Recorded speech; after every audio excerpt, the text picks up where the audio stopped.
Bonjour. Depuis les premiers instants où l'homme a levé les yeux vers l'horizon, une quête silencieuse a débuté. Comprendre et saisir l'espace qui l'entoure.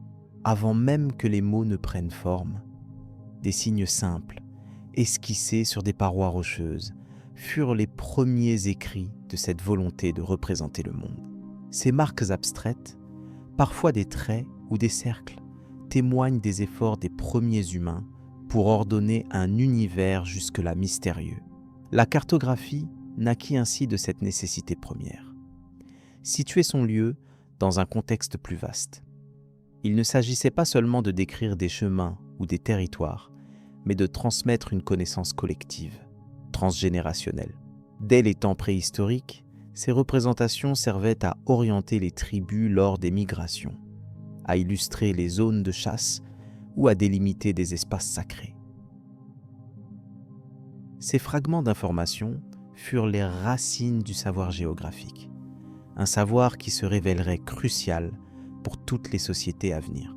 Au fil des millénaires, de nombreux objets paléolithiques puis néolithiques attestent de cette activité considérable. Par exemple, certaines plaques d'argile ou fragments de pierre gravés montrent des formes répétitives, évoquant des cartes primitives. Les fouilles archéologiques ont mis au jour des exemples remarquables, comme des tablettes sumériennes dont les enluminures reproduisaient déjà des territoires approximatifs, permettant de tracer des routes commerciales ou de définir les frontières. Il s'agit là d'une première matérialisation de la géographie sous forme graphique. On observe que les premiers objets cartographiques n'étaient pas de simples illustrations artistiques, mais des outils fonctionnels. Ils incarnaient fidèlement la relation qu'entretenaient les hommes avec leur environnement. Dans un monde souvent hostile et inconnu, la carte devenait un moyen d'apprivoisement. Elle rendait visible ce qui semblait invisible, définissait des distances, anticipait des rencontres avec la nature ou d'autres groupes humains. La carte s'imposait alors comme un véritable guide, à la fois concret et symbolique. Les anciens Égyptiens, coutumiers de l'organisation et de la planification, développèrent aussi des représentations spatiales précises. Sur des papyrus anciens, des plans détaillés des champs ou des zones inondables du Nil ont été découverts. Cette maîtrise technique découle de leur compréhension des cycles naturels et du besoin impératif de gérer les ressources avec efficacité. Ces documents, en plus de répondre à un usage administratif, témoignent d'une élaboration systématique du paysage perçu. Dans la même dynamique, les civilisations mésopotamiennes relatèrent sur des tablettes d'argile des schémas qui, outre leur vocation territoriale, possédaient une dimension cosmologique. Elles associaient le territoire au divin, montrant que la représentation de l'espace dépassait le simple cadre utilitaire. Cette conception mêlait science et croyance, affirmant que comprendre le monde revenait aussi à interpréter son ordre mystique. La carte devenait ainsi un reflet de la réalité matérielle et spirituelle. Dans ces premiers temps de la cartographie, la précision des mesures demeurait limitée. Les distances étaient approximées, les formes soumises à la mémoire des dessinateurs et à leur vision subjective. Pourtant, cela n'enlevait rien à la valeur symbolique et pratique des objets produits. Chaque reproduction constituait une avancée, un témoignage d'une transformation croissante de l'espace en concept abstrait et partageable. Ce processus annonçait un changement fondamental dans la perception humaine du monde. Au gré des siècles, les progrès techniques inhérents à la gravure, à l'écriture et à la géométrie permirent d'augmenter la finesse des documents spatiaux.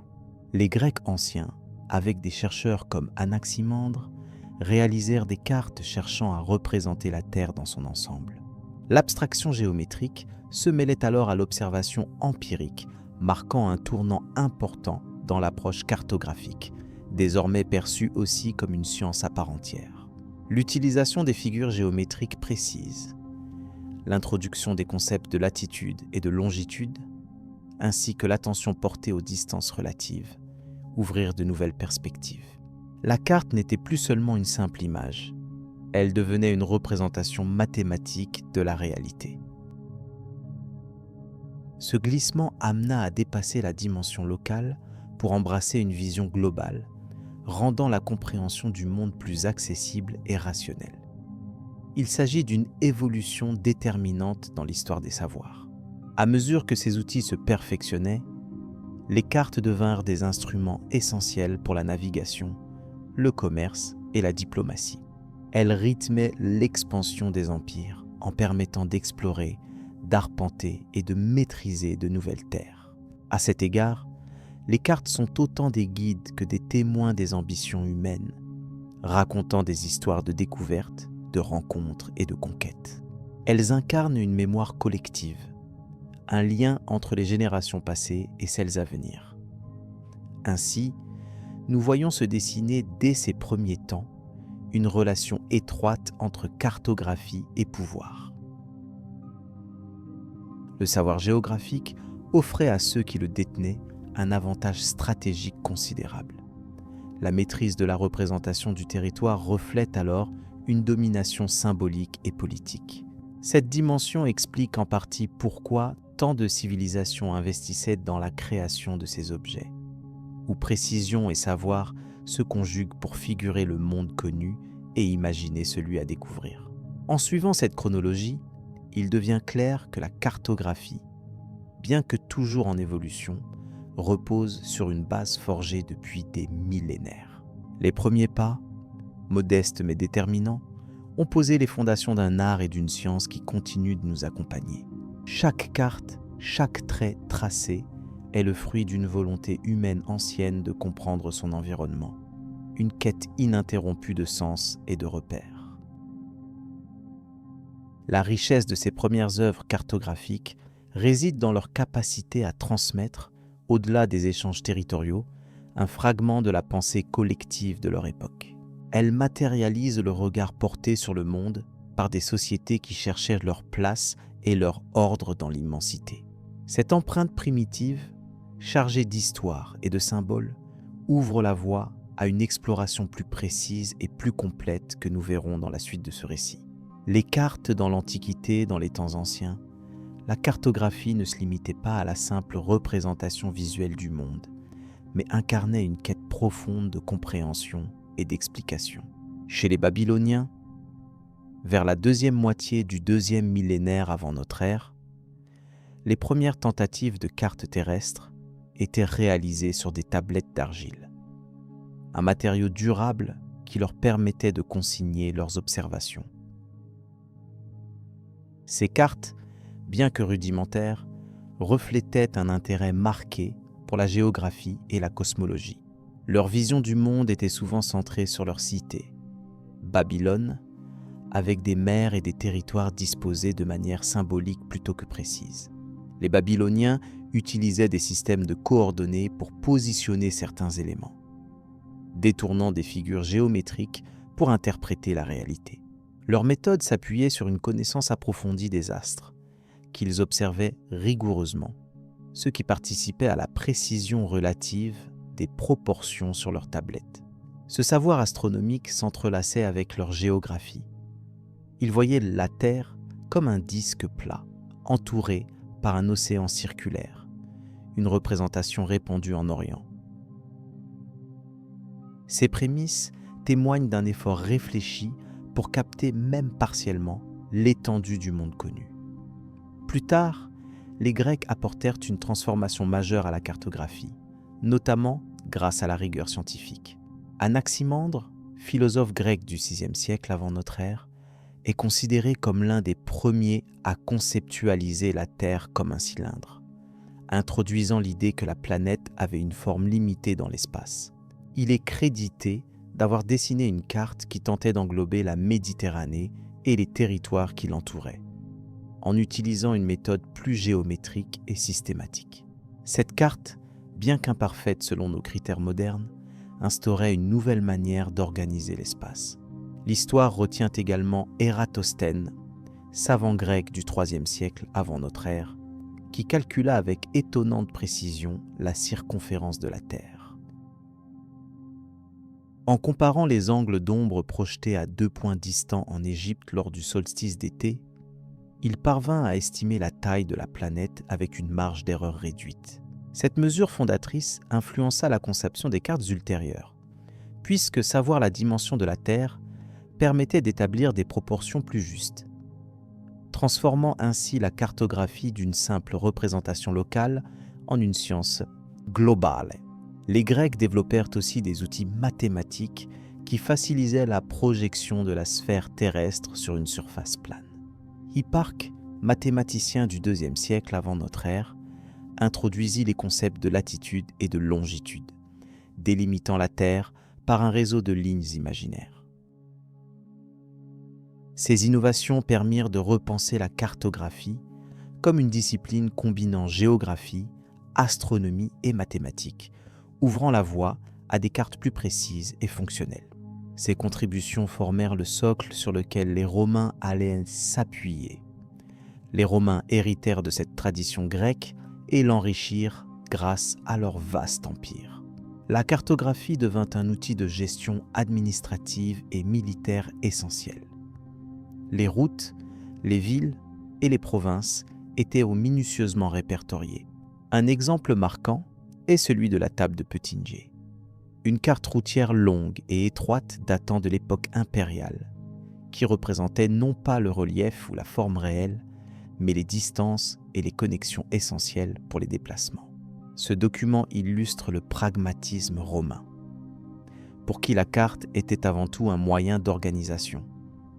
Pour créer leurs cartes, les Romains utilisaient principalement le papyrus et le parchemin, support léger et relativement résistant.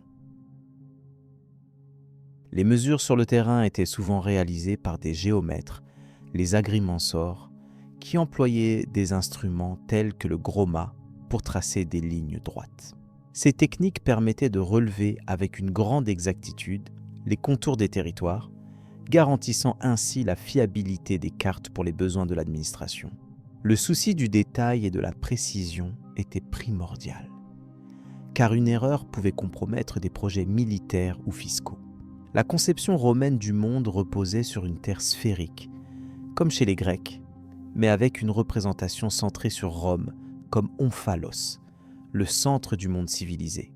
Cette vision eurasiatique incluait des régions très éloignées, que les connaissent ou non, mais la carte demeurait un outil stratégique avant tout, moins qu'une représentation fidèle de l'ensemble de la planète. La démarche romaine démontrait comment la cartographie s'inscrivait dans une logique de pouvoir et d'administration territoriale. De façon intéressante, les cartes anciennes intégraient souvent des éléments mythiques ou religieux. Chez Babyloniens et Grecs, la représentation de certains lieux jalonnait un imaginaire collectif, où les frontières entre le connu et l'inconnu restaient poreuses. Cette coexistence de savoirs empiriques et de légendes illustre la manière dont ces civilisations voyèrent leur environnement. La carte était ainsi un support non seulement géographique, mais aussi culturel, un miroir de la perception humaine du monde. Les avancées techniques du monde antique se comptent en siècles, mais chaque étape traduisait une profonde amélioration dans la compréhension de la Terre et de ses dimensions. De la tablette d'argile babylonienne à la table romaine, la cartographie évoluait sans cesse, intégrant de nouvelles connaissances, en dépit des limites imposées par les matériaux et les instruments. Ce travail patient et précis a posé les bases d'une cartographie scientifique qui serait perpétuée au Moyen Âge et à la Renaissance. Les cartes antiques témoignent aussi des échanges culturels. Les hellénistiques, par exemple, diffuseront le savoir grec jusqu'en Inde et en Égypte, facilitant l'émergence d'une géographie globale. Ces échanges favorisaient la transmission d'idées, la confrontation des méthodes, donc la progression des cartes elles-mêmes. À travers ces interactions, la cartographie gagne en complexité et précision, intégrant des territoires et des concepts nouveaux. Ce réseau de savoir symbolise une première mondialisation scientifique. En observant la démarche des cartographes historiques, on remarque que chaque civilisation interprétait le monde selon ses besoins et connaissances du moment. Babyloniens, Grecs et Romains appliquaient des méthodes variées.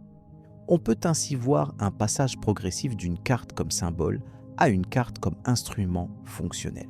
Cette transformation impacta profondément les rapports humains à l'espace, à la frontière et à la mobilité. La cartographie antique fut une conquête intellectuelle majeure. La richesse des archives anciennes permet aujourd'hui de retracer les évolutions cartographiques, même si beaucoup d'œuvres originales ont disparu. Les textes d'Ératosthène, d'Hipparque ou de Ptolémée ont été transmis, traduits, complétés. Ces savoirs anciens continuent d'influencer notre manière d'appréhender la Terre. La précision accrue au fil du temps a préparé le terrain pour les explorations suivantes, alors que les grandes découvertes allaient bouleverser la représentation du monde entier. Les progrès des matériaux et des outils conditionnaient les possibilités des cartographes. La solidité des tablettes en argile contrastait avec la fragilité du papyrus, puis du parchemin, chaque support étant choisi selon ses avantages pour conserver les données géographiques. Les instruments de mesure évoluaient parallèlement, reflétant une sophistication croissante, du simple repérage astronomique au réseau de coordonnées. Ces adaptations techniques montrent l'ingéniosité continue des anciens pour capter l'espace terrestre. Chaque carte symbolisait un effort collectif, mêlant observation, calcul et savoir-faire artisanal. Celles de l'Antiquité ne peuvent donc être réduites à de simples dessins. Elles représentent le fruit d'une entreprise scientifique et culturelle ambitieuse. Ce travail reflète également un rapport au monde empreint de curiosité et de pragmatisme. La forme donnée à la Terre dans ces représentations amorce une réflexion qui trouvera son aboutissement plusieurs siècles plus tard. Ce foisonnement d'idées, de méthodes et de documents expose la formidable complexité de la cartographie ancienne. Loin d'être statique, cette discipline s'est nourrie de croisements disciplinaires, juxtaposant géométrie, astronomie, histoire et politique. Le savoir antique sur la forme et la taille de la Terre impose le respect par sa finesse et sa portée. Il est fascinant de constater à quel point ces civilisations ont su combiner observations concrètes et hypothèses théoriques pour forger leurs cartes. Ainsi, l'exploration de ces premières cartes nous invite à revisiter les origines d'une science devenue aujourd'hui indispensable. La Terre, bien que familière, garde une part d'inconnu qui s'est peu à peu dissipée grâce à des pionniers qui ont osé imaginer le monde dans sa globalité. Après cette immersion dans l'Antiquité, il nous sera possible de découvrir les avancées du Moyen Âge, où de nouveaux paradigmes et outils transformeront encore la cartographie. La cartographie médiévale. Au cours du Moyen Âge, la représentation du monde sur les cartes revêt un caractère profondément singulier, mêlé étroitement aux croyances spirituelles et aux savoirs disponibles de l'époque. Les mapes-mondes, ces cartes circulaires souvent centrées sur Jérusalem, n'étaient pas de simples outils géographiques, mais des illustrations porteuses de significations religieuses. Leur conception reflète une vision du monde où géographie et théologie se rencontrent pour exprimer un ordre sacré. Cette fusion éclaire la manière dont les hommes médiévaux comprenaient leur univers non seulement matériel, mais aussi spirituel. Au centre de nombreuses mapes-mondes se détache la ville de Jérusalem. Visible et symbolique, elle est perçue comme le cœur du monde connu. Cette centralité géographique découle de son importance religieuse majeure dans les traditions chrétiennes, juives et musulmanes. Ainsi, l'organisation spatiale des cartes répond à une logique sacrée, ordonnant les continents et les mers autour de ce lieu saint. Le plus souvent, la Terre est divisée en 3 parties. L'Asie, l'Europe et l'Afrique, chacune occupant un espace délimité et symboliquement chargé. Cette partition évoque aussi une vision théologique du temps et de l'histoire, où chaque continent recèle des événements liés au récit biblique. De nombreuses mapes-mondes médiévales prennent la forme de cercles tripartites appelés Orbis Terrarum. Ces cercles reflètent la croyance en un monde fini et clos, entouré d'un océan vaste et mystérieux. Ce cercle agit comme un symbole cosmologique qui attribue à la Terre une forme parfaite, en harmonie avec l'idée d'un univers créé selon un plan divin. L'accent est moins mis sur la précision des distances ou des proportions que sur la valeur symbolique des places occupées par les éléments. Par exemple, l'Est, direction de la lumière et du paradis, est fréquemment placé en haut de la carte, orientant ainsi le regard vers l'origine du sacré. La relation entre géographie et religion transparaît aussi à travers les légendes et descriptions qui accompagnent les dessins. Sur ces cartes, on trouve fréquemment des figures bibliques, des scènes de la création, ainsi que des monstres monstrueux et des peuples lointains, souvent incorporés pour rappeler la diversité du monde et la portée universelle du message chrétien.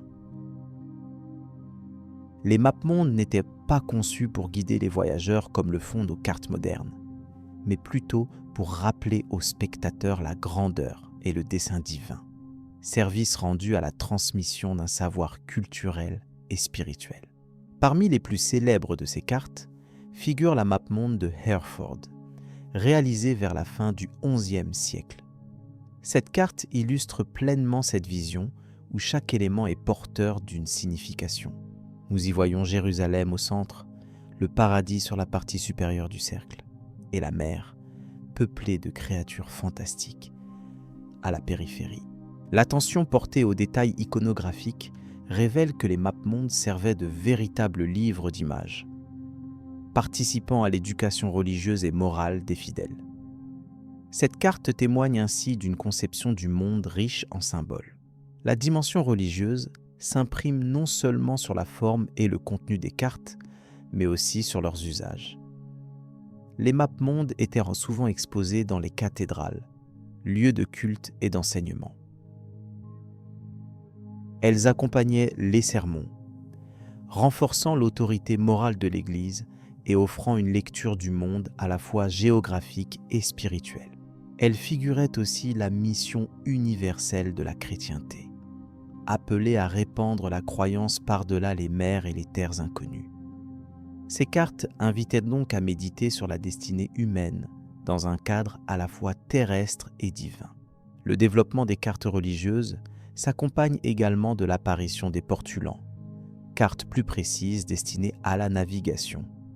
Pourtant, même ces documents techniques ne sont pas exempts d'éléments symboliques. On y retrouve parfois des inscriptions bibliques ou des illustrations qui témoignent d'un monde perçu à travers le prisme de la foi. Cette conjugaison de la science naissante et de la tradition religieuse montre à quel point la cartographie médiévale est un art de conciliation entre raison et croyance. Chaque carte est une œuvre à la fois scientifique et spirituelle. Le savoir sur les terres lointaines reste fragmentaire et souvent empreint de récits mythiques. Les cartographes médiévaux compilent textes anciens, rapports voyageurs et traditions orales pour composer leurs œuvres. La réalité géographique se trouve ainsi mêlée à l'imaginaire. Des contrées fabuleuses apparaissent et perdurent aux marges des cartes. Ces inventions reflètent non seulement les limites des connaissances, mais aussi les peurs et les espoirs des sociétés de l'époque. La géographie devient alors un territoire où le réel côtoie le symbolique, une invitation à la réflexion sur le monde visible et invisible. L'importance accordée à la Bible et aux textes religieux dans la construction de la carte illustre également un mode de pensée global, propre au Moyen-Âge. La cartographie est avant tout un exercice théologique qui cherche à inscrire la destinée humaine dans le plan divin. Chaque lieu correspond à une signification précise en lien avec l'histoire sacrée. L'Orient évoque la lumière et la promesse du paradis, tandis que l'Occident apparaît comme un monde plus distant, voire obscur. Ce contraste oriente les regards et les interprétations, donnant aux images une dimension morale. Par-delà la dimension religieuse, l'art médiéval du dessin de cartes témoigne aussi d'une volonté de comprendre et d'organiser le savoir. Les espaces sont agencés selon des critères à la fois pratiques et symboliques.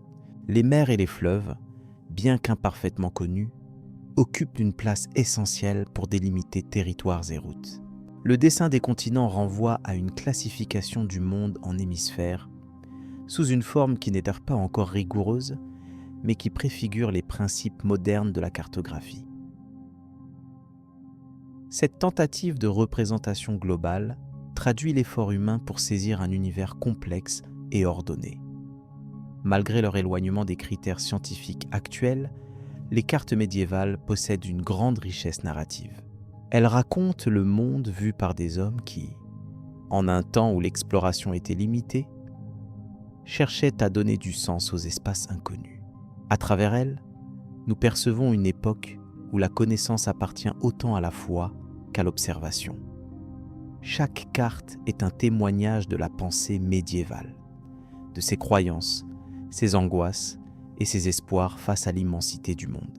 Ce regard historien révèle la profondeur d'une époque à travers ses représentations symboliques. Un autre aspect remarquable réside dans le rôle des moines et des savants dans la production de ces cartes.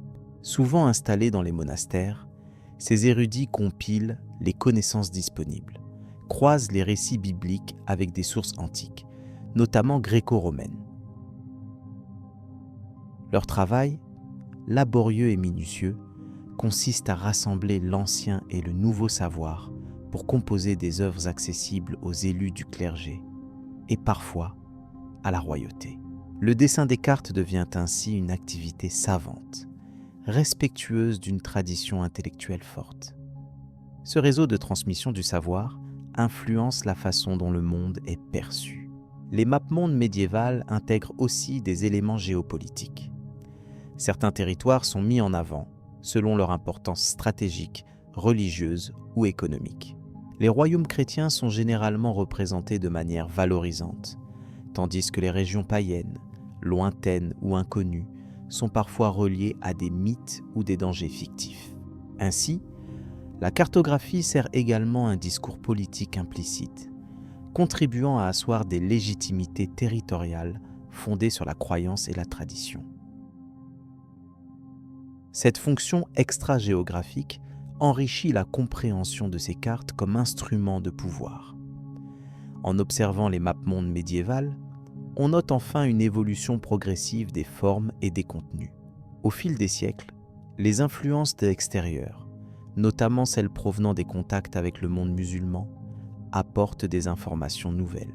Les échanges entre cultures favorisent un enrichissement des connaissances cartographiques, qui tendent à s'affiner malgré la permanence de la dimension symbolique. Cette transformation marque une étape cruciale dans l'histoire de la cartographie, une transition entre le monde médiéval et l'âge naissant des découvertes géographiques. Ainsi, cette période ancienne nous offre un témoignage fascinant de la manière dont les hommes ont cherché à comprendre leur place dans l'univers. En mêlant géographie, théologie, politique et imagination, les cartographes médiévaux ont créé des œuvres complexes qui reflètent à la fois les limites et la richesse de leur savoir. Leur travail nous invite à une lecture attentive, où chaque détail s'ouvre à une double interprétation, à la fois terrestre et spirituelle. Ces cartes demeurent aujourd'hui une clé pour saisir les représentations du monde à une époque révolue.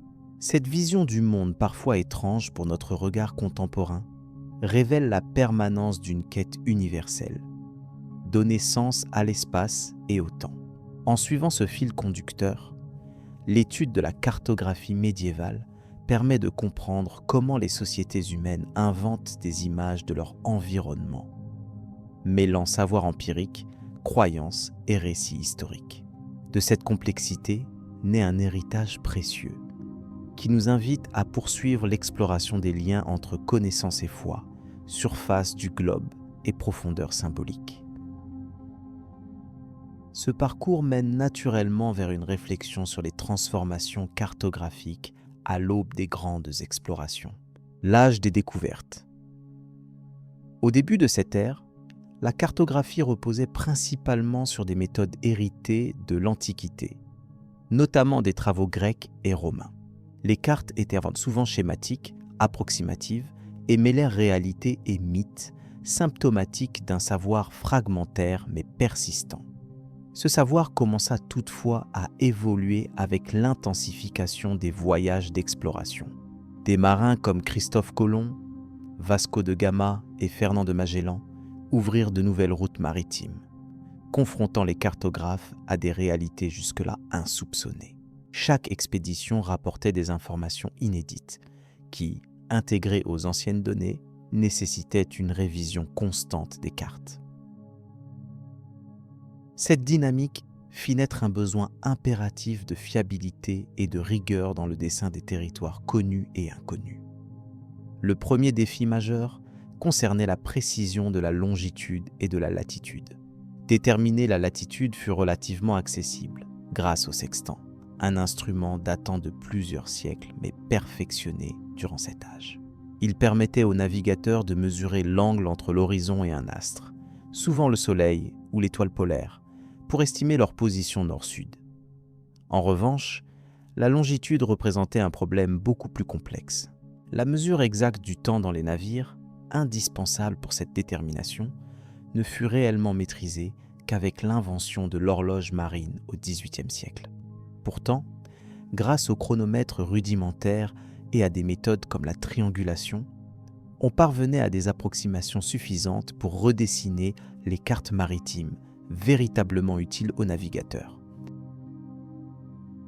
Parallèlement à ces instruments, le globe terrestre devint une figure essentielle. Moins sujet à la déformation des projections planes, il offrait une représentation plus fidèle des distances et des formes. Au cours de l'âge des découvertes, la fabrication de globes gagnait en précision grâce à des artisans et des scientifiques passionnés, où l'art se mêlait à la science. Ces modèles tridimensionnels favorisaient une meilleure compréhension des rapports spatiaux, indispensables à la navigation longue distance. Dans les ateliers de villes, comme Nuremberg ou Venise, la demande explosa, reflétant l'intérêt croissant pour la géographie et la volonté de maîtriser les mers.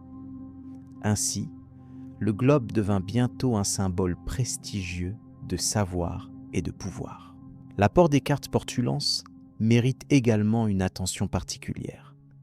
Ces cartes nautiques, réalisées à la main, combinent la représentation des côtes avec un réseau de lignes indiquant les directions des vents dominants. Elles étaient d'une aide capitale pour les marins qui suivaient la côte ou traversaient des mers peu connues. Leur précision résulte d'observations répétées et d'une transmission rigoureuse des connaissances entre navigateurs. Au fil des voyages, les portulans intégraient les nouvelles terres découvertes, faisant d'eux des témoins vivants de l'expansion européenne.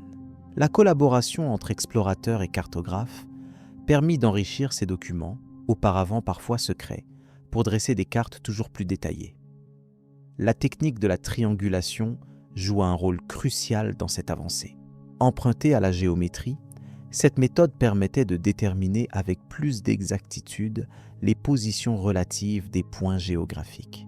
Pour cela, il fallait mesurer précisément les angles formés entre plusieurs repères visibles depuis différents lieux. Les progrès dans l'optique et l'usage de compas améliorèrent cette démarche scientifique en mer comme sur terre. Ce savoir, appliqué par des figures telles que Gerardus Mercator, révolutionna la cartographie. Mercator, cartographe flamand, élabora une projection conforme permettant de représenter les lignes de rhombe comme droites, facilitant la navigation grâce à des directions constantes. Sa carte de 1582 connut une renommée exceptionnelle et fut utilisée pendant plusieurs siècles. Il convient aussi de mentionner le rôle des journaux de bord, tenus avec rigueur par les capitaines de navires. Ces écrits détaillés comprenaient non seulement la description des côtes et des îles découvertes, mais aussi des informations sur les courants, la profondeur de l'eau et la nature des sols. Ces observations souvent précises furent transmises aux cartographes pour une mise à jour régulière des cartes. La justesse de ces récits dépendait du talent d'observation et de la discipline de chaque navigateur, rendant chaque journal une pièce unique dans l'histoire de la géographie. Les informations ainsi recueillies, compilées et croisées firent progresser la connaissance du monde à une vitesse sans précédent. Une autre évolution importante fut l'apparition d'atlas composés d'une série de cartes réunies en un seul volume. L'atlas offert une méthode nouvelle pour rassembler et organiser les connaissances géographiques. Parmi les premiers et plus célèbres illustrations figure l'Atlas de Mercator, publié au XVIIe siècle. Un ouvrage qui non seulement présentait des cartes variées, mais aussi des commentaires explicatifs sur les régions représentées. Ce type de publication facilitait la diffusion des savoirs et encourageait l'étude systématique du globe. La complexité et la beauté artistique des atlas de l'époque témoignent de la place grandissante accordée à la cartographie dans la culture européenne. Il ne faut pas sous-estimer non plus l'impact des nouvelles techniques d'imprimerie. La gravure sur cuivre et plus tard sur acier permirent de reproduire fidèlement des cartes en grand nombre. Cette industrialisation de la cartographie déclencha une démocratisation de la connaissance géographique, alors que les cartes, auparavant rares et coûteuses, devenaient de plus accessibles à un public varié. Le partage d'informations s'en trouva accéléré, favorisant l'émergence d'une communauté européenne instruite sur les terres inconnues. Les congrégations scientifiques et les académies commencèrent à prendre part activement à ce processus, stimulant ainsi des échanges internationaux. Enfin, ces avancées scientifiques s'accompagnaient d'enjeux géopolitiques considérables. La maîtrise des mers était synonyme de puissance économique et militaire, ce qui amplifia la pression sur la précision cartographique. Les royaumes comme le Portugal, l'Espagne, mais aussi la France et l'Angleterre financèrent largement les expéditions et la production cartographique. La cartographie devint un outil stratégique, où le secret pouvait conférer un avantage crucial. Des cartes rares furent jalousement gardées et transmises avec précaution aux alliés ou aux successeurs. La complexité de ces relations internationales se reflétait dans les choix de représentation, où des territoires pouvaient être volontairement occultés ou exagérés. Cette période demeure une étape fondatrice dans l'histoire humaine, car elle marque le passage d'un monde imaginaire à une représentation de plus en plus fidèle et détaillée de notre planète. L'âge des découvertes fit naître des savoir-faire logistiques, scientifiques et artistiques qui posèrent les bases du monde moderne.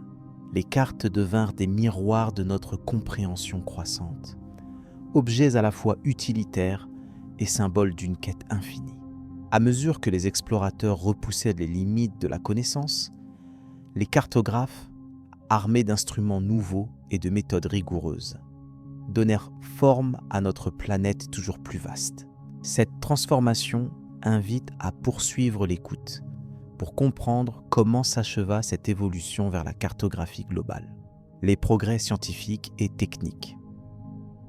Au cours des siècles dits modernes, les progrès scientifiques et techniques ont profondément transformé la manière dont l'humanité perçoit et cartographie le monde. Entre le XVIe et le XVIIIe siècle, des avancées majeures ont permis aux cartographes de dépasser les limites imposées par les instruments anciens et les connaissances approximatives.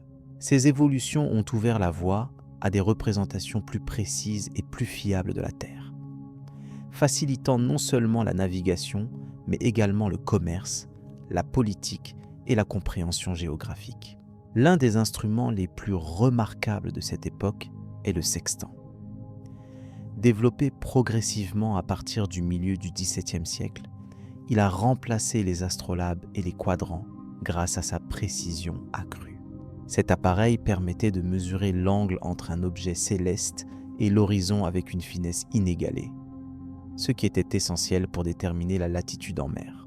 Son introduction a marqué une révolution dans la navigation maritime, réduisant considérablement les erreurs et les risques liés à la traversée des océans. Les marins, désormais équipés de ce précieux outil, pouvaient calculer leur position avec une exactitude auparavant impossible. Parallèlement à ces instruments, les cartographes ont innové dans les méthodes de projection cartographique. La projection cartographique consiste à transformer la surface sphérique de la Terre en une représentation plane. Cette opération, complexe par nature, nécessite des compromis car il est impossible de représenter fidèlement toutes les propriétés géométriques. Au cours de cette période, des figures telles que Gerardus Mercator ont développé des projections qui, bien que déformant certaines caractéristiques, permettaient de tracer des routes maritimes selon des lignes droites utilisables par les navigateurs. La projection de Mercator, créée en 1587, resta fondamentalement un instrument pratique pour la navigation, même si elle amplifiait la taille des régions proches des pôles. Les innovations ne se limitaient pas à l'instrumentation et aux projections. Les techniques de dessin, de gravure et d'impression ont également connu des avancées remarquables.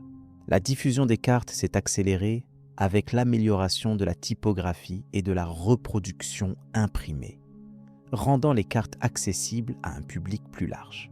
De nombreux ateliers spécialisés se sont développés, où cartographes, dessinateurs et graveurs collaboraient pour produire des œuvres à la fois précises et esthétiques.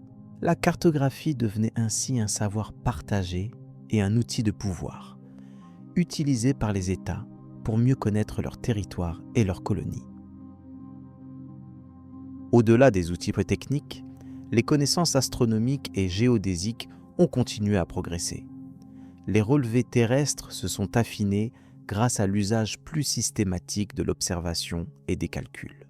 Des expéditions scientifiques furent organisées pour mesurer un degré de méridien à différents endroits, permettant de mieux évaluer la forme de la Terre. La collaboration internationale, notamment entre savants européens, contribua à partager ces données et à corriger progressivement les erreurs accumulées.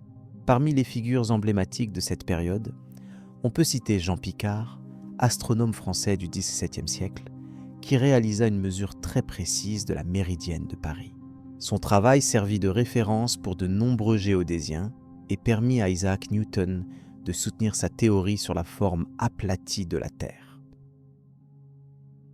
Ces avancées ont influencé la cartographie en imposant des standards scientifiques plus rigoureux, fondés sur des observations validées plutôt que sur des conjectures. Le siècle des Lumières a par ailleurs contribué à promouvoir la diffusion du savoir par la création d'encyclopédies et d'atlas détaillés. Ces ouvrages regroupaient les connaissances géographiques, astronomiques et techniques de manière systématique, offrant aux lecteurs des informations fiables et actualisées. L'importance de la précision et de la rigueur y était soulignée, marquant une évolution vers une cartographie scientifique et méthodique. En ce qui concerne les instruments, le développement du chronomètre marin au XVIIIe siècle a été une innovation capitale. Jusqu'alors, la détermination de la longitude en mer demeurait un défi insurmontable. Le chronomètre permettait de conserver l'heure exacte d'un port de départ, rendant possible le calcul de la longitude par comparaison avec l'heure locale. Cette invention majeure contribua à la sécurité et à l'efficacité des voyages maritimes, complétant les progrès déjà apportés par le sextant. Les avancées dans la compréhension des méridiens et parallèles ont également permis le développement de grilles coordonnées précises appliquées aux cartes. Ces repères facilitèrent la localisation sur la surface terrestre et posèrent les bases des systèmes géodésiques modernes. La rigueur mathématique et la précision des mesures firent de la cartographie une discipline scientifique à part entière, dépassant son ancienne dimension artisanale.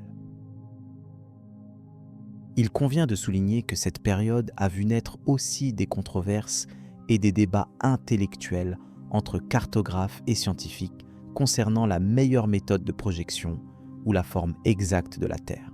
Ces discussions, loin d'entraver les progrès, stimulèrent la réflexion et l'innovation. Chaque nouvelle théorie ou conception technique servait à améliorer les outils, les méthodes et la fiabilité des cartes. Dans le domaine de la cartographie maritime, Les écoles nautiques et les académies scientifiques jouèrent un rôle crucial dans l'enseignement et la diffusion des techniques. Elles formaient de futurs explorateurs et cartographes capables d'appliquer les nouvelles connaissances avec précision. Leurs manuels détaillés expliquaient les usages des instruments, les calculs nécessaires et les différentes projections, contribuant ainsi à professionnaliser cette activité. Les explorations toujours plus lointaines exigeaient des cartes actualisées et précises, poussant les cartographes à intégrer les observations et relevés des navigateurs. Ainsi, les récits de voyage devenaient une source essentielle pour corriger et enrichir les représentations du monde. La collaboration entre scientifiques, explorateurs et artisans de la carte était donc au cœur du progrès. L'accumulation des données géographiques permit également de mieux comprendre les phénomènes naturels et la répartition des ressources. Cette connaissance renforçait les stratégies économiques et militaires des royaumes européens, pour qui la maîtrise du territoire et des mers était un enjeu majeur. La cartographie devint un outil politique et stratégique de premier ordre. À la fin de cette période, les atlas géographiques combinèrent précision scientifique, innovation technique et richesse esthétique. Ils constituaient des témoignages précieux du savoir accumulé et des intérêts de leur époque. Le passage d'une cartographie empirique à une cartographie scientifique marque un tournant fondamental dans la manière dont le monde fut perçu et représenté. Ces avancées posaient aussi les bases des développements futurs. Les fondements posés par les scientifiques et cartographes entre le XVIe et le XVIIIe siècle allaient être approfondis et amplifiés par les inventions ultérieures, notamment avec l'amélioration des instruments optiques et électroniques. La méthode rigoureuse de mesure, la collaboration interdisciplinaire et la diffusion large des connaissances restèrent des piliers de la cartographie moderne. Ainsi s'achève ce panorama des progrès qui firent passer la cartographie d'une pratique artisanale à une science exacte, capable de révéler au monde sa forme véritable. Dans la prochaine partie, nous explorerons comment ces innovations techniques influencèrent les grandes explorations et mirent en lumière des territoires jusqu'alors inconnus, ouvrant de nouvelles perspectives pour l'humanité. La standardisation des cartes. Bonjour. Depuis l'Antiquité, la cartographie a évolué pour représenter fidèlement notre monde complexe. Toutefois, ce fut véritablement avec l'émergence des normes cartographiques que le besoin d'une cohérence stable s'est imposé. Ces règles permirent de rendre les cartes non seulement plus précises, mais également universellement compréhensibles, assurant ainsi une communication efficace entre géographes, navigateurs et scientifiques. Au cœur de ce processus se trouvèrent des institutions dédiées à la rigueur et à l'innovation dans la représentation spatiale. Au début du XVIIe siècle, les académies scientifiques prirent un rôle central, notamment en Europe. La Royal Society à Londres et l'Académie des sciences à Paris devinrent des lieux où les experts cartographes se réunissaient pour discuter des formes, des échelles et des symboles à utiliser. L'un des défis principaux était d'établir une méthode standard pour projeter la surface sphérique de la Terre sur la surface plane d'une carte. Cette question technique était cruciale pour éviter les distorsions qui pouvaient nuire à la navigation ou à l'interprétation des territoires. Le développement des projections cartographiques normalisées fut une avancée majeure. Par exemple, la projection de Mercator, mise au point au XVIe siècle, fut peu à peu adoptée comme une norme pour la navigation maritime. Sa particularité était d'assurer des lignes de route constantes, ce qui facilitait le travail des navigateurs. Toutefois, cette projection exagérait certaines régions, ce qui poussa les cartographes à expérimenter d'autres projections et à suggérer des usages adaptés selon les besoins spécifiques.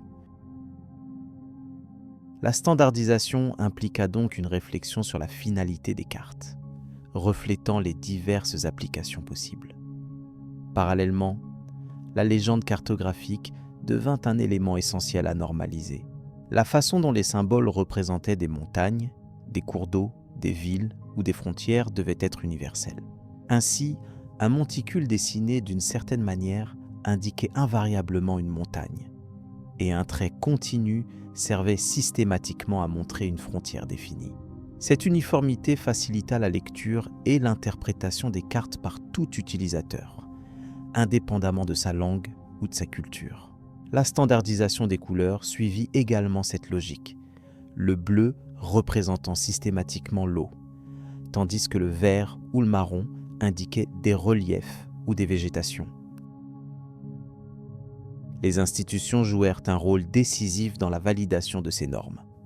En France, l'Académie des sciences impulsa de nombreux travaux pour harmoniser les conventions cartographiques, publiant des traités et des guides méthodologiques.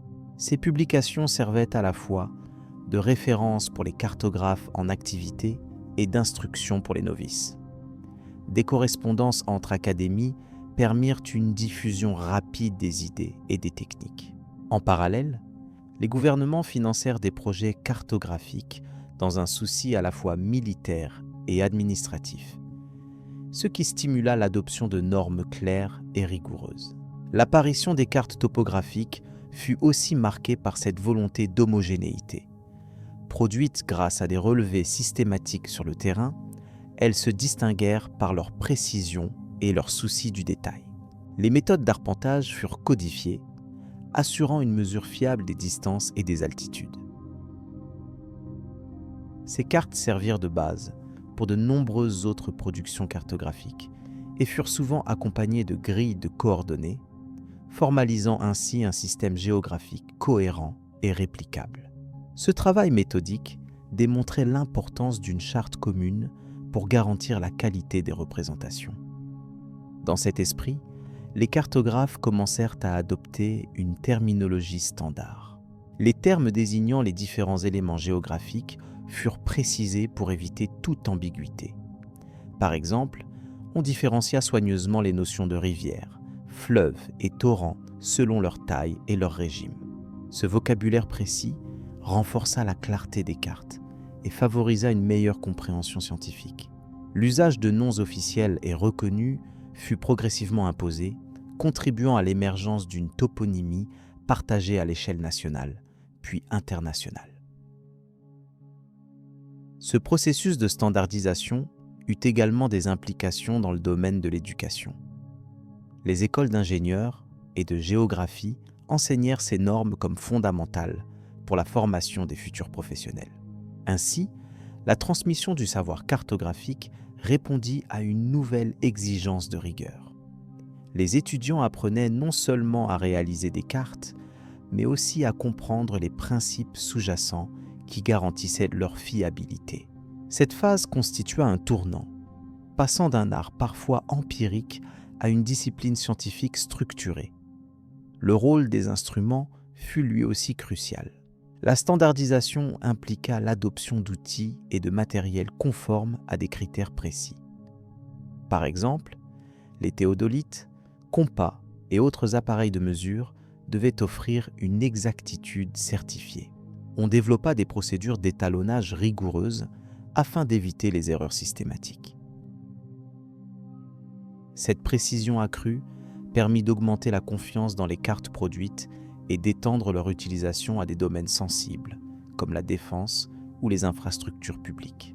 La normalisation technique accompagna donc la normalisation graphique et terminologique. La normalisation permit en outre la coopération internationale. Des congrès dédiés aux sciences cartographiques se tinrent dès le XIXe siècle, réunissant des représentants de diverses nations. Ces rencontres permirent d'harmoniser les pratiques au-delà des frontières, facilitant l'échange de données géographiques et la comparaison des cartes. L'Organisation météorologique mondiale, puis l'Union géographique internationale, jouèrent un rôle dans l'établissement de standards globaux. Cette architecture institutionnelle posa les bases d'une cartographie moderne, intégrée et accessible à la communauté scientifique mondiale. Un autre élément important fut la standardisation des échelles. L'échelle représente la relation entre la distance mesurée sur la carte et la distance réelle sur le terrain. Harmoniser cette relation est un pas essentiel pour assurer la comparaison des cartes. On adopta des échelles communes répondant à différents besoins. Par exemple, des échelles détaillées pour les cartes urbaines et des échelles plus larges pour les cartes régionales.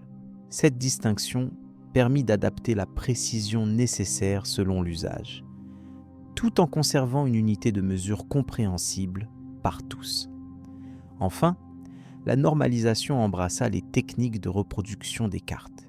L'apparition de la lithographie puis de la gravure mécanique imposa des standards concernant la qualité des impressions, le choix des papiers et des encres. La durabilité des supports et la lisibilité des textes devinrent des préoccupations majeures. Les cartes publiées en série devaient offrir une présentation homogène pour garantir leur reconnaissance immédiate. Cette uniformisation esthétique renforça la fonction pédagogique et pratique des cartes dans la vie quotidienne, les rendant fiables et visibles pour un large public. Ainsi, la standardisation des cartes ne fut pas un simple ajustement technique, mais l'aboutissement d'un processus complexe impliquant savoir-faire scientifique, institutions influentes, innovation matérielle et pédagogie. Elle permit au monde d'acquérir une représentation stable, partagée et fonctionnelle. Ce moment décisif dans l'histoire de la cartographie ouvrit des perspectives nouvelles, non seulement pour la navigation ou la géographie, mais aussi pour les sciences sociales, l'urbanisme et l'administration.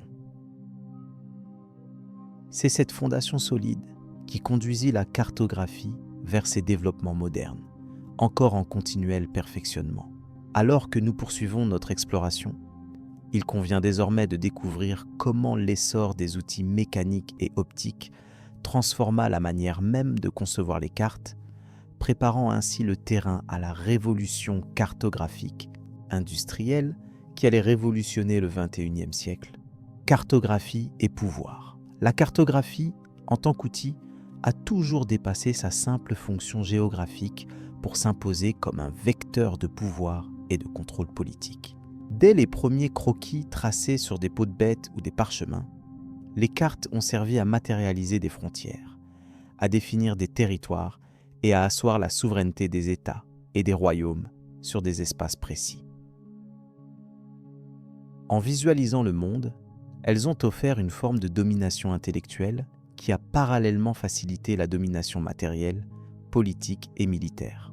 Cette relation intrinsèque entre cartographie et pouvoir s'est renforcée au fil des siècles avec l'apparition des grandes explorations, la consolidation des monarchies centrales et le développement des empires coloniaux.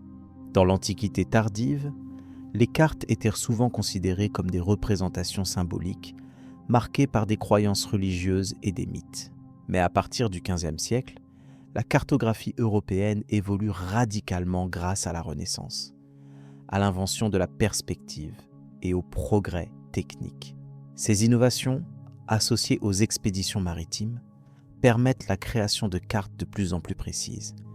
Elles deviennent un outil stratégique majeur pour la prise de décision politique. En effet, avec une meilleure connaissance des territoires découverts, les souverains peuvent planifier plus efficacement leurs conquêtes, gérer leurs ressources, organiser leurs armées et négocier les traités internationaux avec une argumentation fondée sur des documents cartographiques officiels. L'exemple le plus emblématique de cette nouvelle ère est sans doute la volonté des royaumes ibériques de cartographier les nouvelles terres lors des grandes découvertes. Ferdinand et Isabelle d'Espagne ou Manuel Ier du Portugal comprirent très vite que la possession d'une carte détaillée des côtes africaines, sud-américaines ou asiatiques leur donnait un avantage incontestable face à leurs rivaux. La cartographie permettait de revendiquer la souveraineté sur d'immenses territoires, souvent bien éloignés de leur territoire d'origine, sans même que ces terres aient été pleinement explorées ou contrôlées sur le terrain. Cette utilisation stratégique des cartes participa à la construction des premiers empires coloniaux modernes, fondés sur la navigation et le contrôle des routes maritimes. Au-delà des puissances maritimes, les États européens continentaux utilisèrent également la cartographie comme un instrument de consolidation de leur autorité. En France, sous le règne de Louis XIV, la création de cartes détaillées permit de renforcer l'administration royale et d'exercer un contrôle plus pointu sur les provinces. Le célèbre cartographe Guillaume Delisle fut commandé pour dessiner des cartes qui servaient autant à la défense du territoire qu'à l'organisation administrative. Ces cartes servirent de preuve tangible lors de conflits territoriaux, où la possession d'un espace précis devait être démontrée devant une cour ou un conseil. Le tracé des frontières devint un enjeu crucial, quitte à revisiter ou redéfinir les limites en fonction des intérêts politiques ou militaires du moment. Chaque évolution technique dans la cartographie fut rapidement exploitée par les souverains pour mieux gérer leur domaine. L'introduction de la projection de Mercator, par exemple, modifia profondément la manière dont le monde était perçu. Cette projection permettait aux navigateurs de tracer des routes maritimes rectilignes, facilitant ainsi le commerce et les campagnes militaires à longue distance.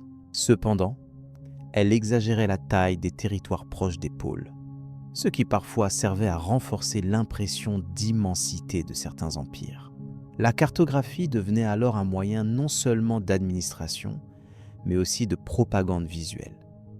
Démontrer la grandeur d'un royaume sur le papier pouvait renforcer son prestige auprès des populations et des cours étrangères. L'enjeu militaire fut constant tout au long de l'histoire de la cartographie politique. Pour planifier des campagnes, il fallait connaître la géographie des lieux à envahir ou à défendre. Cela impliquait des levés topographiques précis, la connaissance des routes, des reliefs, des ressources naturelles et des points stratégiques. La France, avec des ingénieurs militaires comme Vauban, développa des méthodes sophistiquées pour combiner cartographie et fortification. Ces savoirs techniques se transmirent au-delà des frontières, jouant un rôle clé dans les conflits européens successifs, de la guerre de 30 ans aux guerres napoléoniennes. Des cartes détaillées étaient indispensables pour manœuvrer les armées, prévoir les sièges et coordonner les approvisionnements. Par ailleurs, l'ambition de contrôler le monde par la cartographie s'accompagna souvent d'une invisibilisation des territoires et des peuples colonisés. Les cartes dessinées par les puissances européennes reflétaient une lecture eurocentrée du monde, souvent déformée et incomplète. Les frontières tracées dans les colonies ignoraient fréquemment les réalités ethniques, culturelles et géographiques locales, créant des tensions et des conflits durables. Cette dissociation entre cartographie politique et réalité sociale révéla les limites et parfois les violences induites par ce pouvoir visuel. Pourtant, ces cartes imposées restèrent des références officielles longtemps après les indépendances, témoignant de l'emprise durable de la cartographie sur la géopolitique mondiale. Au XIXe siècle, avec l'avènement des outils scientifiques modernes et la démocratisation de la cartographie, l'usage des cartes s'étendit au-delà des élites. Les États commencèrent à produire des atlas officiels à destination du grand public, soulignant le rôle éducatif et identitaire des cartes. Mais la cartographie resta avant tout un instrument de pouvoir. La précision accrue avec laquelle les territoires n'étaient représentés permit aux administrations de mieux planifier leur développement économique et social, en intégrant réseaux de transport, ressources naturelles et zones d'influence. Le contrôle cartographique rendait possible une gestion plus rationnelle des territoires, fondée sur des données visuelles fiables et validées scientifiquement. Dans cette époque, la cartographie fut également un moyen crucial pour les puissances impérialistes d'exercer leur contrôle sur des territoires vastes et souvent difficilement accessibles. La Suisse, la Grande-Bretagne et l'Allemagne, entre autres, investissaient lourdement dans des projets cartographiques pour mieux exploiter leurs colonies. Les cartes de cette période furent utilisées non seulement pour la planification militaire ou économique, mais aussi pour des opérations d'administration locale, de recensement et de taxation. Le contrôle du territoire devenait synonyme de connaissance totale et d'appropriation effective. Ce qui renforce l'idée que la carte est un outil de pouvoir autant qu'un instrument scientifique. Au-delà des limites physiques, la cartographie politique participa à la construction imaginaire des nations et des identités collectives. En représentant des frontières fixes et des territoires cohérents, les cartes contribuèrent à forger une conscience nationale, souvent en occultant la complexité des réalités sociales. Ce processus s'accompagna d'une élaboration visuelle et symbolique où la carte devenait le reflet officiel d'un territoire à défendre et à promouvoir. L'État cartographe affirme ainsi sa capacité à créer de l'ordre et à donner une forme reconnaissable au monde, organisant ainsi les représentations collectives du territoire et du pouvoir. Dans le même temps, la production et la diffusion des cartes furent soumises à un contrôle rigoureux par les pouvoirs en place. Ces derniers déterminaient non seulement ce qu'il fallait montrer ou cacher sur les cartes, mais aussi qui pouvait y accéder. Certaines cartes demeuraient secrètes, utilisées uniquement pour des opérations militaires ou diplomatiques. La sécurisation de l'information cartographique devint un enjeu politique majeur, à l'image des archives nationales ou des services de renseignement. La cartographie officielle incarne ainsi un historique du pouvoir étatique, témoignant des rapports de force, des ambitions territoriales et des stratégies de contrôle. Ce lien étroit entre cartographie et pouvoir politique nourrit encore aujourd'hui les débats sur la représentation du monde. Les frontières tracées autrefois sur des cartes officielles persistent et influencent la géopolitique contemporaine. La cartographie reste un exercice de pouvoir, que ce soit dans la gestion des territoires, la définition des zones d'influence ou la négociation des traités internationaux. Cette histoire riche et complexe montre comment la forme visuelle du monde offerte par la carte a toujours été au cœur des stratégies de domination et des ambitions des États. À présent, en continuant notre exploration, nous verrons comment la cartographie se mêle aux récits personnels et collectifs, influençant la mémoire et l'imaginaire des sociétés. La carte comme outil de navigation. La cartographie, outil fondamental de navigation, a métamorphosé la manière dont les sociétés humaines ont appréhendé le monde. Dès l'Antiquité, des civilisations comme les Phéniciens dressaient des cartes rudimentaires pour guider leurs navires le long des côtes.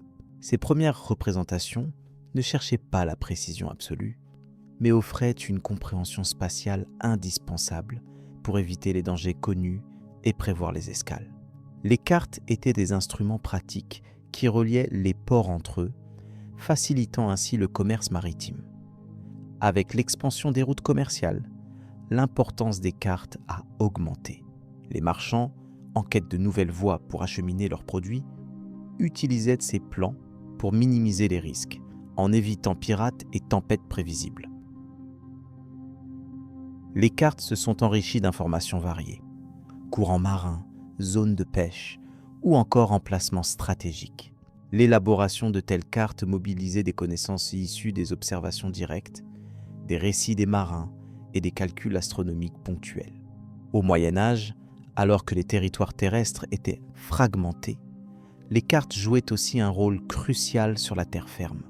Les voyageurs et les armées s'appuyaient sur elles pour traverser des régions inconnues, planifier des campagnes militaires ou organiser des caravanes commerciales. Les cartes permettèrent de comprendre non seulement la géographie, mais aussi les frontières politiques et les zones d'influence. Ce savoir était souvent tenu secret. Dans certains cas, les cartes représentaient un pouvoir stratégique en soi. L'apport décisif de la Renaissance a été la mise au point de la projection cartographique conforme aux mesures angulaires, conçue par des savants comme Gérard Mercator. Sa projection a révolutionné la navigation en permettant de tracer des routes droites, les loxodromies, facilitant ainsi la maîtrise des grandes traversées océaniques au XVIe siècle. Cette innovation a offert aux navigateurs un outil sans précédent pour calculer leur cap avec exactitude, réduisant considérablement les erreurs et les détours. Les explorateurs de cette époque, tels que Ferdinand Magellan ou Vasco de Gama, se sont appuyés sur ces cartes modernisées pour effectuer des voyages qui ont redéfini les contours connus du globe. La cartographie était devenue un enjeu géopolitique majeur. Ceux qui détenaient les meilleures cartes détenaient un avantage certain dans la compétition pour les territoires et les richesses. La collecte d'informations cartographiques s'intensifiait, intégrant les découvertes des expéditions les plus lointaines. L'apparition des cartes marines, spécialement conçues pour les navigateurs, a complété ces avancées. Elles décidèrent de fonder la cartographie maritime sur des relevés précis des côtes, la profondeur des eaux et les dangers submersibles. Les ports et les havres étaient indiqués avec soin pour aider les marins au moment des accostages. Par ailleurs, les instruments de navigation, comme l'astrolabe ou le sextant, associés aux cartes détaillées, transformèrent profondément la manière dont la mer était approchée. Sur Terre, les cartographes contribuèrent également au développement des infrastructures en cartographiant les routes terrestres, les montagnes, les rivières et les lieux habités. Ces cartes firent surgir un nouveau regard géopolitique, aidant à la gestion des ressources et à la planification urbaine ou militaire. Les cartes firent ainsi la transition d'objets artisanaux à des outils intellectuels, au service d'une connaissance plus étendue et précise du territoire. Les militaires exploitèrent les cartes pour leurs campagnes d'occupation ou de défense. Une planification rigoureuse nécessitait une connaissance détaillée du terrain, relief, points d'eau, zones boisées ou chemins. Cette cartographie tactique joua un rôle stratégique, souvent déterminant dans le succès d'opérations. Les généraux les plus avisés comprenaient que maîtriser le terrain à travers une carte revenait à anticiper les mouvements ennemis. Dans le même temps, les bibliothèques royales ou savantes réunissaient ces cartes comme un trésor intellectuel. Elles constituaient un fonds cartographique de référence où les nouveaux relevés étaient comparés et corrigés. Cela favorisait l'échange de savoir entre savants et navigateurs, multipliant les innovations dans la représentation et la précision. L'évolution des techniques d'impression permit bientôt la diffusion plus large des cartes, rendant ce savoir accessible à un public plus large. Les marchands eux-mêmes, laborieux construits du commerce, appréciaient ces progrès. Une meilleure connaissance des itinéraires terrestres et maritimes optimisait les échanges économiques et réduisait les risques liés au transport de marchandises. La cartographie était donc au cœur du développement économique en fournissant une base fiable pour les décisions commerciales. Ce double usage, maritime et terrestre, fit des cartes un outil polyvalent au service de la communauté humaine. On peut mentionner aussi l'évolution des portulans, ces cartes nautiques épaisses et détaillées sur parchemin, qui affirmaient leur rôle dès le XIIIe siècle dans la navigation en Méditerranée. Ils étaient dessinés avec une étonnante précision relative aux côtes et aux ports, et servaient de guide indispensable pour les navigateurs qui traversaient ces eaux. Ces documents témoignent d'un savoir-faire empirique transmis de génération en génération et combiné aux calculs scientifiques naissants. Pour conclure, la cartographie a offert aux hommes la capacité inestimable de représenter leur environnement avec rigueur et méthode. Cette représentation a profondément modifié leur rapport au monde, en transformant une exploration hasardeuse en une entreprise mieux maîtrisée. La mer et la terre, auparavant source d'inconnus, devenaient ainsi des espaces qu'il était possible d'appréhender, de traverser, de conquérir. La suite de notre récit abordera les outils et instruments qui accompagnèrent cette révolution cartographique, approfondissant les mécanismes techniques qui permirent cette métamorphose. Les premières cartes du Nouveau Monde. Au cours des XVe et XVIe siècles, la conception du monde s'est profondément transformée sous l'influence des grandes expéditions maritimes.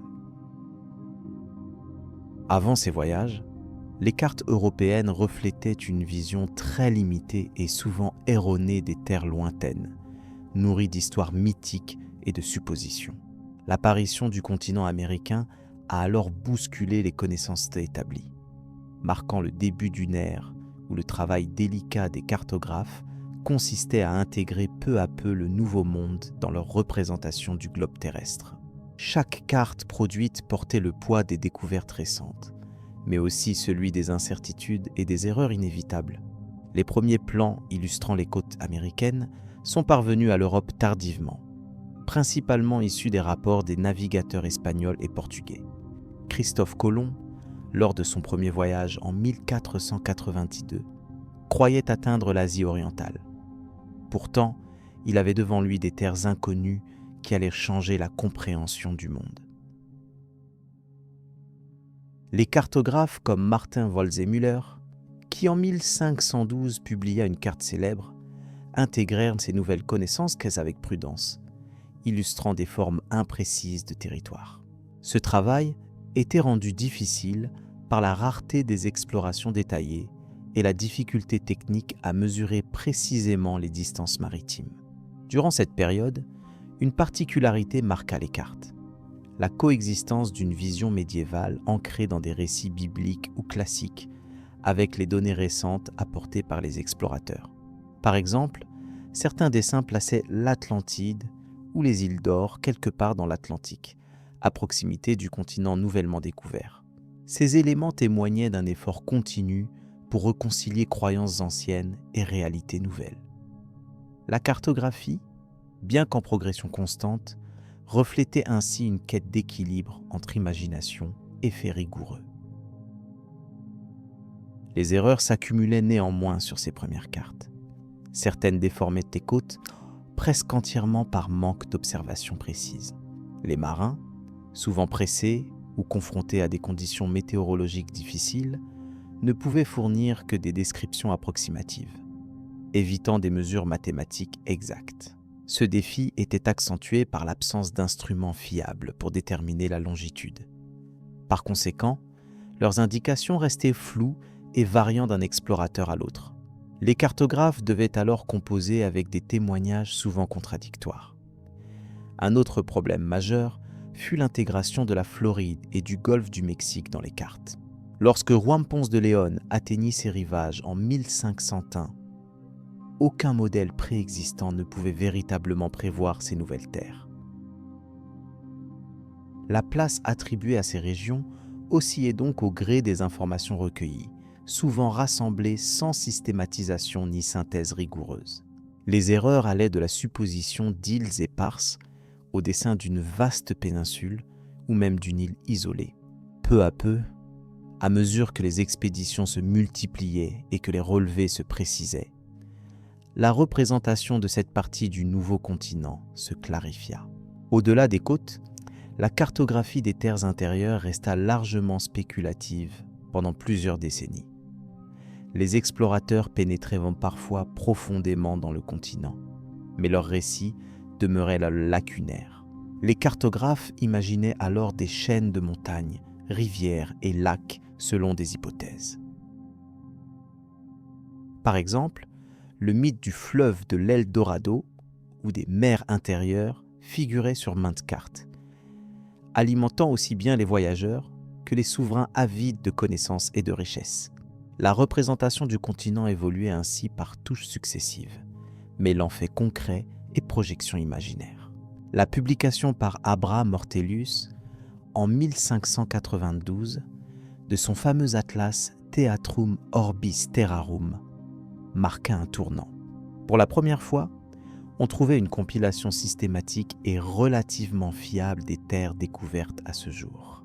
Ortelius s'appuyait sur diverses sources, notamment les voyages de Jacques Cartier au Canada et ceux d'Hernán Cortés au Mexique, intégrant ces données pour offrir une vue plus structurée du Nouveau Monde. Cependant, même cette œuvre prestigieuse comportait des imprécisions, notamment concernant les proportions et la continuité des terres. Cela restait une science en devenir, en constante révision. À travers ces cartes, apparaissait aussi la tension politique et culturelle entre les grandes puissances. La représentation des territoires reflétait des revendications concurrentes entre l'Espagne, le Portugal, la France et l'Angleterre. La cartographie ne servait pas uniquement à la science, mais devenait un instrument stratégique, où chaque arrière-pays contrôlé devait être affirmé visuellement. Parfois, les cartes anonymes, ou celles réalisées pour des audiences spécifiques, exagéraient certains territoires, amplifiant l'importance des possessions pour affirmer une suprématie. Ce phénomène influença la production cartographique et participa à la transformation des connaissances géographiques en outils politiques. Il est important de noter que ces premiers travaux, bien que parfois approximatifs, jetèrent les bases pour des explorations futures plus rigoureuses. L'amélioration progressive des instruments de navigation, notamment l'introduction de l'astrolabe et du sextant, permit de mieux mesurer la latitude. Dans le même temps, les méthodes de triangulation commencèrent à apparaître dans le domaine terrestre. En combinant ces avancées avec de meilleures connaissances issues des expéditions sur le terrain, les cartographes purent affiner leur représentation.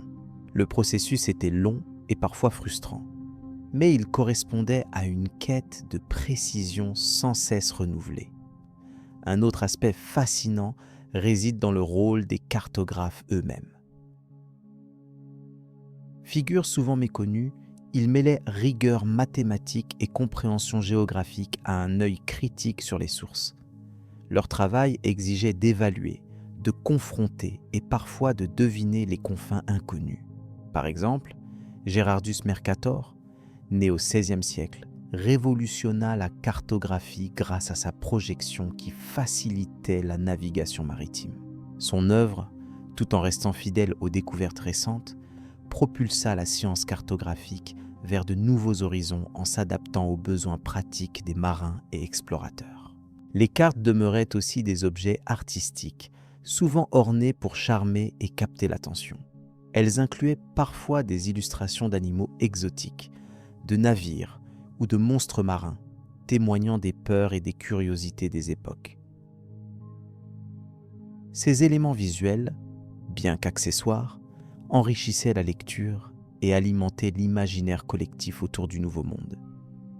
Ils rappelaient que derrière la quête scientifique existait aussi une aventure humaine faite de rêves et de mystères.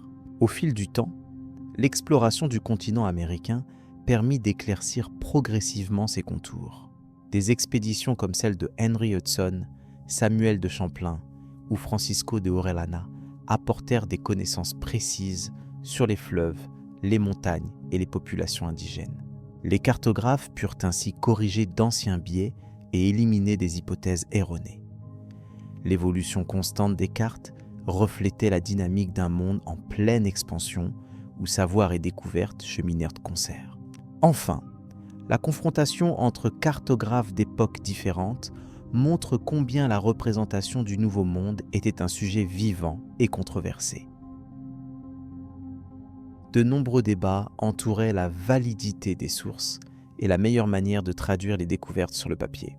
Les corrections successives témoignaient de l'esprit critique qui animait cette discipline. Chaque nouvelle carte devenait un jalon, inscrivant une étape supplémentaire dans la constitution d'une connaissance globale et précise du monde. Ce récit des premiers pas cartographiques autour du continent américain invite à comprendre combien la vision que nous avons du monde n'est jamais figée. Elle résulte d'un processus patient, où erreurs et progrès s'entrelacent. La carte, qui aujourd'hui nous paraît familière, a émergé d'un long travail d'observation, de débat et d'ajustement. Cette histoire complexe se poursuit, témoignant de la richesse de la relation entre l'homme et l'espace qu'il habite. Ainsi, alors que les cartes anciennes commencent à céder la place à des représentations modernisées, un nouveau chapitre s'ouvre pour la cartographie. Les prochaines étapes se concentreront sur l'intégration des terres intérieures, l'amélioration des techniques et l'élargissement des horizons connus. Le voyage de la connaissance géographique continue, offrant une compréhension toujours plus fine et nuancée du monde. La cartographie moderne émerge bonjour. Au cours du XIXe siècle, la cartographie a subi une transformation profonde qui marque le passage d'un art ancien vers une discipline scientifique rigoureuse. Cette période remarquable voit naître des méthodes innovantes, notamment les relevés topographiques, qui permettent aux cartographes de représenter le terrain avec une précision sans précédent. L'introduction du théodolite, instrument de mesure angulaire sophistiqué, facilite la collecte de données exactes pour la réalisation des cartes. Les explorateurs et scientifiques de cette époque, tels que Carl Friedrich Gauss, ont largement participé à cette évolution. Gauss, mathématicien allemand, applique ses connaissances à la correction des déformations cartographiques en développant la théorie des projections conformes. Son travail dévoile la nécessité de concilier la surface sphérique de la Terre avec la représentation plane d'une carte, enjeu fondamental pour les cartographes. En parallèle, la triangulation s'impose comme la méthode centrale des relevés topographiques. Cette technique consiste à diviser un territoire en triangles dont les angles et distances sont précisément mesurés, assurant ainsi une reproduction fidèle des contours géographiques. Les géomètres parcourent nos montagnes, vallées et plaines avec leurs appareils, traçant des réseaux de points grâce auxquels ils peuvent construire des plans détaillés. La cartographie thématique émerge également, accentuant l'utilité des cartes au-delà de la simple représentation physique. Ces cartes portent sur des éléments spécifiques tels que la population, la géologie, le climat ou l'agriculture. Par exemple, la carte géologique de William Smith en Angleterre révèle la structure des couches terrestres, ouvrant la voie à une meilleure compréhension du sous-sol et à des applications économiques. Dans le domaine militaire, la précision des cartes devient un enjeu stratégique majeur. Les États investissent massivement dans les relevés topographiques pour préparer des campagnes ou défendre leur territoire. Ces efforts engendrent la création de services cartographiques nationaux, favorisant une standardisation des méthodes et une diffusion plus large des cartes auprès des autorités. L'influence des progrès techniques se manifeste aussi dans la fabrication matérielle des cartes. L'amélioration des encres, du papier et des procédés d'impression permet d'obtenir des documents durables et reproductibles en grand nombre. Les premiers atlas topographiques se multiplient, offrant une collection organisée de cartes à différentes échelles, utiles pour diverses disciplines scientifiques et industrielles. Parmi les figures marquantes, Alexander von Humboldt se distingue par son approche scientifique globale et son utilisation novatrice des cartes pour représenter les phénomènes naturels. Son travail contribue à populariser les cartes thématiques et à relier la géographie à d'autres domaines comme l'écologie ou l'économie.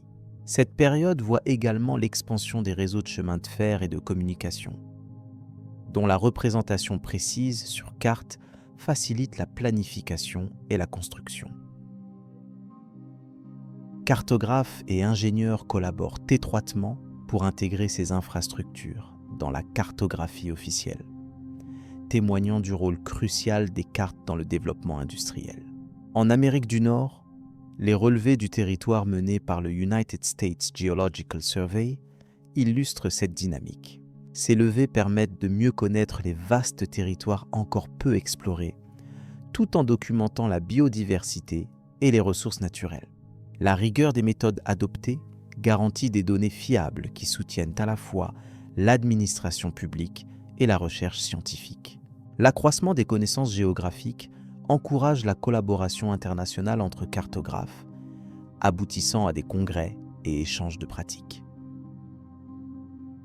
Cette coopération pave la voie vers une meilleure harmonisation des cartes à l'échelle mondiale, un défi majeur lié à la gestion des frontières et au partage de l'information. L'emploi croissant de la photographie aérienne, bien que naissant à la fin du XIXe siècle, annonce déjà les transformations à venir dans le domaine. Elle offrira, dans les décennies suivantes, des perspectives inédites pour la cartographie en fournissant des images précises prises depuis le ciel. Ainsi, au terme de ce siècle d'innovation, la cartographie s'affirme comme une science exigeante et multifacette. Elle dépasse sa fonction initiale de simple dessin pour devenir un outil essentiel à la compréhension et à l'organisation du monde. La précision acquise, les thématiques explorées et les applications variées posent les bases des développements futurs qui continueront à façonner notre vision de la Terre. Ce long chemin parcouru éclaire le passage vers l'ère où la cartographie rencontrera la technologie numérique et la révolution informatique, proposant un nouvel horizon à la quête constante de représentation fidèle du globe. Cartographie et technologie au XXe siècle. Au cours du XXe siècle, La cartographie a connu une transformation exceptionnelle grâce à l'intégration de technologies novatrices qui ont redéfini la manière dont le monde est représenté. La photographie aérienne, introduite dès les débuts de l'aviation, a offert une perspective inédite et précise des territoires. Cette technique a permis d'obtenir des images détaillées des paysages, rendant les relevés topographiques plus rapides et fiables que les méthodes traditionnelles allant de l'observation directe sur le terrain au relevé manuscrit minutieux. L'apparition des avions équipés d'appareils photo perfectionnés a inauguré une nouvelle ère, dans laquelle les cartes pouvaient être construites à partir de photographies prises au-dessus de vastes étendues, y compris des zones jusque-là inaccessibles. Ces images fournissaient non seulement une base visuelle, mais aussi des données métriques précises grâce au principe de la stéréophotogrammétrie, permettant la reconstruction en 3 dimensions du relief terrestre. Le frémissement des avions légers et des ballons captifs a enrichi ces observations aériennes dans différentes conditions géographiques et climatiques. Parallèlement, la cartographie assistée par ordinateur a émergé au milieu du siècle, bouleversant la production et la distribution des cartes. Les premiers ordinateurs, bien que rudimentaires, ont donné aux cartographes la capacité de stocker, manipuler et analyser des volumes considérables d'informations géographiques. Le traitement automatisé des données a optimisé la précision des représentations, minimisant les erreurs humaines souvent rencontrées dans les croquis manuels. Cette transition numérique a conduit à la naissance des systèmes d'information géographique, plus communément appelés SIG. Ces systèmes ont permis de superposer différentes couches d'informations, telles que les frontières politiques, les infrastructures et les caractéristiques naturelles, offrant une complexité et une richesse visuelle auparavant impossibles à obtenir. La capacité à interroger la base de données selon plusieurs critères a également facilité les travaux d'urbanisme, d'environnement et même de gestion des ressources, transformant la carte en un outil dynamique et interactif, adapté aux besoins multiples des utilisateurs modernes. La rapidité de mise à jour des cartes s'est accrue de manière spectaculaire. Là où il fallait autrefois des mois, voire des années, pour réviser une carte à cause de modifications du territoire ou des infrastructures, les nouvelles technologies permettaient désormais des corrections quasi instantanées, reflet fidèle d'un monde en perpétuel changement. Cette évolution a démocratisé l'accès aux cartes détaillées, non seulement pour les professionnels, mais aussi pour le grand public à travers des atlas, des guides touristiques ou des applications encore balbutiantes. L'intégration de la photographie aérienne et de l'informatique a aussi favorisé l'apparition de nouveaux métiers. Les photogrammètres, spécialistes de l'interprétation des images aériennes, et les programmeurs dédiés aux logiciels de cartographie ont vu leur importance croître au sein des équipes géographiques. Ces professionnels collaborent étroitement pour garantir que chaque carte produite soit à la fois précise et pertinente, répondant aux exigences de la sécurité, de la planification territoriale ou encore de la recherche scientifique. Il est important de souligner que l'impact de ces avancées ne se limite pas à la précision technique. Elles ont aussi modifié la perception même du monde. Voir la Terre depuis le ciel, en images photographiques parfaitement restituées, a nourri une prise de conscience écologique et géographique, influençant les politiques publiques ainsi que l'éducation. La carte est devenue plus qu'un simple outil utilitaire. Elle est devenue un miroir de notre environnement, un support à la réflexion collective sur notre place dans l'espace. La cartographie du XXe siècle a ainsi tracé un sillage entre tradition et modernité.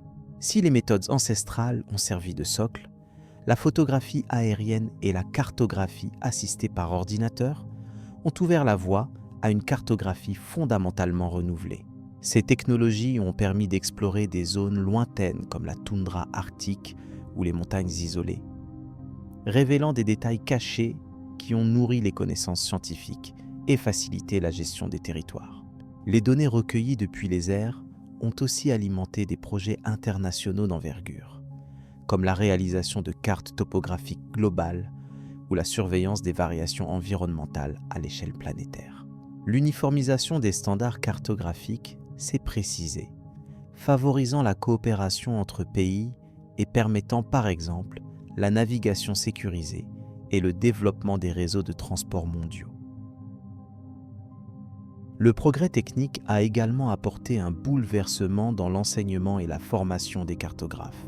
Les écoles spécialisées ont intégré ces outils dans leur cursus, préparant ainsi les nouvelles générations à une approche plus scientifique, analytique et technologique de la cartographie.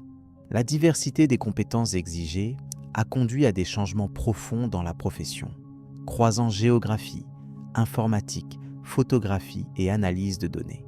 La cartographie assistée par ordinateur a ensuite fortement évolué avec l'apparition des satellites. Les images issues de la télédétection ont enrichi la base d'informations exploitables, permettant une couverture presque totale de la surface terrestre avec des détails adaptés aux multiples usages, qu'ils soient militaires, scientifiques ou civils. Ces images spatiales ont optimisé la précision des modèles numériques d'élévation, offrant des représentations tridimensionnelles très détaillées du relief. Les progrès dans la résolution des capteurs et la fréquence des prises de vue ont rendu possible un suivi continu des transformations terrestres. Ceci a aidé notamment dans la gestion des catastrophes naturelles, où des cartes précises, mises à jour rapidement, sont cruciales pour organiser les secours et évaluer les dégâts. La cartographie a ainsi gagné en réactivité et en flexibilité, qualité essentielle dans un monde en mutation. Dans ce contexte, les outils de visualisation informatique ont gagné en sophistication. Les interfaces graphiques devenaient plus intuitives, rendant la manipulation des données cartographiques accessible à un plus large éventail d'utilisateurs. Les logiciels, parfois accompagnés de bases de données interactives, ont ouvert la voie à la création de cartes personnalisées, ajustées aux intérêts spécifiques de chaque utilisateur, qu'il soit urbaniste, écologue ou simple passionné. Malgré ces évolutions technologiques, les cartographes ont conservé un rôle central dans l'interprétation et la validation des données. Leur expertise est nécessaire pour assurer que les représentations respectent à la fois la réalité géographique et les besoins humains, en évitant les biais ou les erreurs dues à une automatisation excessive. Cette collaboration entre machines et savoir humain illustre parfaitement la dynamique du progrès dans ce domaine. Ainsi, le XXe siècle a posé les bases d'une cartographie moderne, où précision et rapidité d'exécution se combinent à une accessibilité accrue. La naissance de la cartographie numérique et des images aériennes a ouvert la voie à une compréhension plus fine des espaces et des relations entre les territoires. Cette nouvelle approche a profondément influencé les disciplines liées à la géographie, à l'urbanisme et à la gestion des ressources naturelles. Le déploiement de ces technologies a également changé la manière dont les populations interagissent avec leur environnement. Les cartes sont devenues des outils indispensables dans la vie quotidienne, des aides à la mobilité jusqu'à la planification des infrastructures, renforçant ainsi le lien entre l'homme et son espace. Cette transformation illustre combien la cartographie est un miroir vivant de la société et de ses évolutions techniques. En conclusion, la période que nous avons explorée montre que l'avènement des technologies comme la photographie aérienne et la cartographie informatique a fondamentalement métamorphosé la réalisation des cartes au XXe siècle. Elles ont permis d'améliorer la qualité, la rapidité et la portée des représentations cartographiques, marquant ainsi une étape majeure dans l'histoire de ce domaine.